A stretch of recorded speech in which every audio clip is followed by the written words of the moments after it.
समाज में चोरी से लेकर हत्या तक के अपराध होते रहते हैं।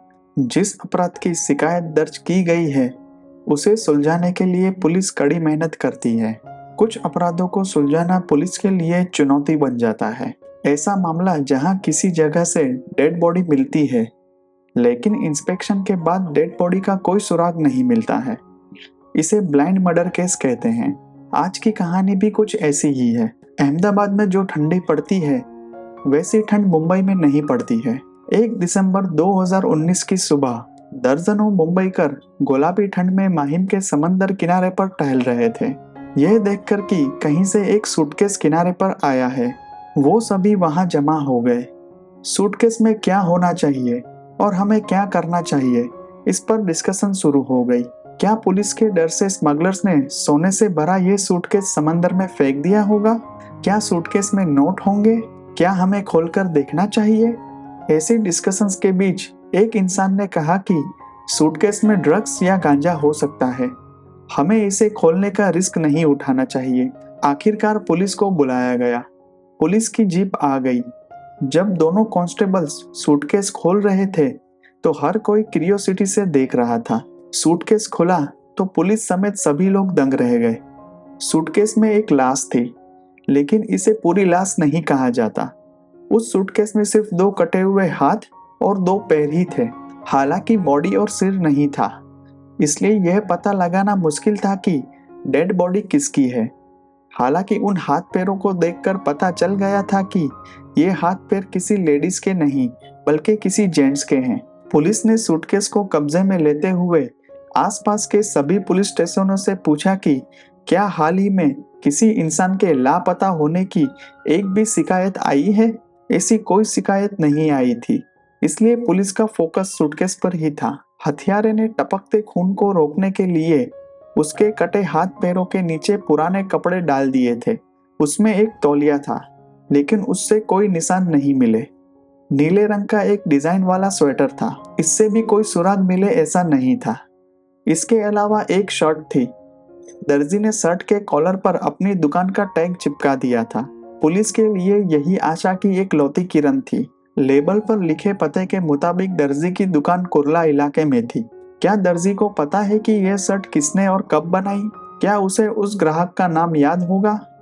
उन तमाम सवालों के बीच ज्यादा उम्मीद तो नहीं थी। फिर भी पुलिस उस शर्ट को लेकर दर्जी की दुकान तक पहुंच गई। उस दर्जी की काम करने की मेथड पुलिस के काम आई। जब कोई ग्राहक सिलाई के लिए एक कपड़ा देता था, तो उससे एक छोटा टुकड़ा सिर्फ आधा इंच काट लिया जाता था और दर्जी उसे ग्राहक को दिए गए बिल पर स्टेपलर कर देता था। जब ग्राहक शर्ट या पैंट लेने आता था, तो उससे बिल ले लिया जाता था। यह दर्जी उन सभी बिलों की बाकायदा फाइल भी रखता था। शर्ट का कपड़ा देखते ही दर्जी ने फाइल के सारे बिल देखे और फिर शर्ट का बिल निकालकर पुलिस को दिखाया। बिल पर ग्राहक का नाम बेनेट रेबेलो था। केवल नाम जानने के अलावा दर्जी को इस क्रिश्चियन इंसान बेनेट रेबेलो के बारे में कोई दूसरी जानकारी नहीं थी। अब पुलिस के सामने सवाल यह था कि पूरे मुंबई शहर में इस बेनेट रेबेलो को कैसे ढूंढा जाए। ऐसे में इस केस को मुंबई पुलिस की क्राइम ब्रांच ने अपने हाथ में लिया। मुंबई के हर पुलिस स्टेशन से बेनेट रेबेलो के बारे में पूछा गया, लेकिन उसके बारे में कोई जानकारी नहीं मिली। पुलिस परेशानी में थी। उनके लिए मुश्किल सवाल यह था कि क्या कटे हुए पार्ट्स बेनेट रेबेलो के थे, या फिर बेनेट रेबेलो ने किसी की हत्या कर दी होगी और उसके हाथ पैर सूटकेस में भर दिए होंगे।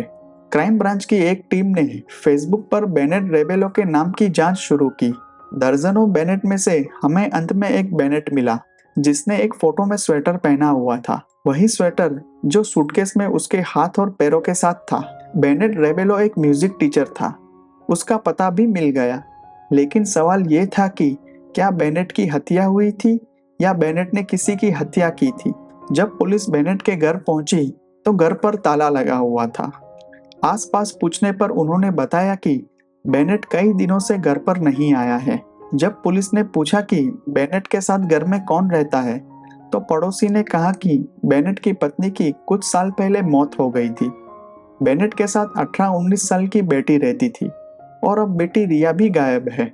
पुलिस को उलझी हुई गड़बड़ी सुलझाने के लिए जानकारी की जरूरत थी, और इसके लिए वो बेनेट के घर की तलाशी लिए बिना नहीं रह सकते थे। ताला तोड़ने के बाद पुलिस ने पूरे घर की तलाशी शुरू की। बेनेट के कमरे में किताबें और म्यूजिकल इंस्ट्रूमेंट्स थे। इससे कोई जानकारी नहीं मिल पाई।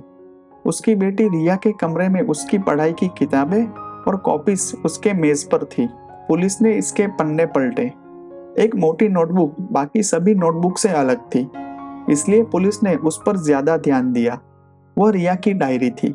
रिया की डायरी के आखिरी 3 पन्ने बहुत बड़े लेकिन हल्के अक्षरों में लिखे थे। एक पन्ने पर 4 बार सिर्फ सॉरी लिखा था। अगले पन्ने पर रिया ने लिखा, सॉरी डैडी, तुमने मुझे पाला पोसा लेकिन। अगले पन्ने पर रिया ने लिखा, सॉरी डैड, बहुत दुख है, तुमने मुझे बड़ा किया और मैंने तुम्हें मार डाला, सचमुच बहुत दुख है मुझे। डायरी में रिया का लिखा कबूलनामा पढ़कर पुलिस हैरान रह गई। हत्या बेनेट रेबेलो की हुई है। सूटकेस में मिले हाथ और पैर बेनेट के हैं और कातिल कोई और नहीं बल्कि उसकी बेटी रिया है। इस जानकारी के बाद पुलिस के लिए सवाल यह था कि आखिर हत्या का मकसद क्या हो सकता है। कोई बेटी अपने पिता की इस तरह से हत्या क्यों करेगी। अब इन सवालों के जवाब पाने के लिए रिया के पास पहुंचने का टाइम आ गया था। पड़ोसियों को इस बारे में कोई जानकारी नहीं थी कि रिया कहाँ हो सकती है। जब उन्होंने दोबारा घर की तलाशी ली तो उन्हें बेनेट के कमरे में टेलीफोन नंबर लिखी एक पुरानी डायरी मिली और उसमें दूसरे नंबरों के साथ रिया का मोबाइल नंबर भी लिखा था। पुलिस की साइबर टीम ने रिया का नंबर ट्रेस किया और उसकी लोकेशन ढूंढी। रिया घाटकोपर इलाके में थी। एग्जिट लोकेशन का पता लगाने के बाद पुलिस टीम घाटकोपर पहुंची। 2 लेडी कांस्टेबलों को भी साथ ले जाया गया क्योंकि रिया को गिरफ्तार करना था। उसने घर का दरवाजा खोला। मिडिल क्लास घर के ड्राइंग रूम में सोफे पर बैठी 18 साल की खूबसूरत सी मासूम दिखने वाली लड़की पुलिस को देखकर घबरा गई और हाथों के बीच सिर छिपाकर रोने लगी, जिसे देखकर पुलिस को यकीन हो गया कि ये लड़की रिया ही है। रिया? पुलिस ने पूछा तो रिया ने भीगी आंखों से हाँ में सिर हिलाया। लेडी कांस्टेबलों ने रिया को हिरासत में ले लिया और जीप में डाल लिया। रिया ने थाने में जो बताया उसे सुनकर पुलिस ऑफिसर्स भी हैरान रह गए। 19 साल की रिया का एक लवर था। थॉमस नाम का लवर सिर्फ 17 साल का था।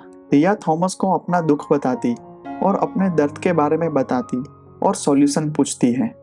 थॉमस कहता है कि बेनेट को जीने का कोई अधिकार नहीं है, मैं तुम्हारी मदद करूंगा, हम उसे मार डालेंगे और बॉडी को ठिकाने लगा देंगे। थॉमस अक्सर रिया के घर आया करता था। 26 नवंबर 2019 की शाम को थॉमस आया। उस दिन थॉमस और रिया ने पूरी तैयारी कर ली। 2 मजबूत डंडे तैयार रखे थे। जैसे ही बेनेट रेबेलो घर में आकर बैठा, थॉमस और रिया ने उसके सिर पर डंडों से जोरदार हमला कर दिया। बेनेट बेहोश होकर गिर पड़ा और फिर उन्होंने चूहे मारने की सबसे तेज दवा की पूरी बोतल उसके मुंह में डाल दी। कुछ पल बाद बेनेट की सांसें थम गई। उसके बाद डेड बॉडी को बाथरूम ले गए। बेनेट को मारने का फैसला करने के बाद वो 4 धारदार चाकू भी ले आए। कई घंटों की मेहनत के बाद बेनेट के शरीर के टुकड़े टुकड़े किए। सिर और धड़ को 2 बड़े काले पॉलीथीन बैग में पैक करने के बाद उन्होंने दोनों बैग को मीठी नदी में फेंक दिया। पॉलीथीन बैग से खून टपकने का सवाल ही नहीं था, लेकिन जब हाथ पैर सूटकेस में डाले गए तो उससे खून टपकने लगा।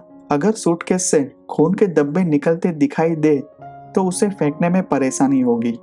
जैसे ही थॉमस ने यह बात बताई, रिया ने बेनेट की अलमारी खोली और एक शर्ट, एक स्वेटर निकालकर थॉमस को दे दिया।